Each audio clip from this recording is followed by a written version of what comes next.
বর্তমানে কিসের অভাব? টাকা, সময়, নাকি একটা ঝাঁকানাকা বৌদি? আমি বলছি বৌদি, বর্তমানে না খুব টাকারই অভাব, বুঝতে পেরেছো? যদি টাকা পকেটে থাকে না, তাহলে তোমার মতন বৌদি খুলে বসে থাকবে।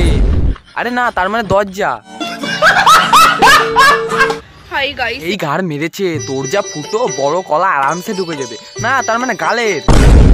এই ব্যাগটা দেখতে পাচ্ছ? দেখো দেখো কত সুন্দর ব্যাগ দেখতে পাচ্ছ? এই ব্যাগটা হলো আমার বাবা সুইজারল্যান্ড থেকে এনেছে। আরে তাই নাকি? সত্যি কাজ করে এসছে তাহলে? তোমরা তো কোনোদিন সুইজারল্যান্ড উচ্চারণও করতে পারবে না। আর এই ব্যাগটার দাম 50,000 টাকা। 50,000। না রে, ওরম ব্যাগ কেনার ক্ষমতা আমাদের এখনো হয়ে পারেনি। কেন বলতো হয়ে পারেনি? তোর বাপের মতন তো আমরা পারবো না দিনে 10-12টা টিপ মারতে। তোর বাপের গায়ে সেই শক্তি না।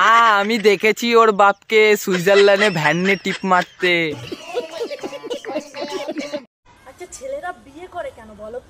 ছেলেরা বিয়ে করে এই কারণে, পরের ঝামেলা নিজের মাথায় নেওয়ার জন্য, ওর বউয়ের কাছে ঝাঁটালাতি খাওয়ার জন্য, ওর বউয়ের কাছে সারাদিন গালাগালি শোনার জন্য, ওর বউয়ের সাথে ঝগড়া করার জন্য। তাই তো বৌদি, নাকি তুমি বলো? রোজ রাতে হ্যান্ডেল মারা বন্ধ করার জন্য আর ফুলসজ্জা রাতে মধু খাওয়ার জন্য। তাহলে তো বৌদি তোমার বরের স্বভাব হেভি খারাপ।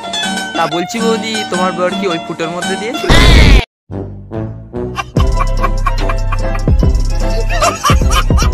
হে গাইস, আজকের ভিডিওটা তোমাদের কেমন লাগলো অবশ্যই কমেন্ট করে জানাবে। আর লাইক দাও, ঠুকে সাবস্ক্রাইব করে চলে এসো আমার বুকে। আর ঘন্টাটা বাজাতে ভুলো না কিন্তু, তাহলে আমার ভিডিওগুলো মিস করে যাবে। টাটা।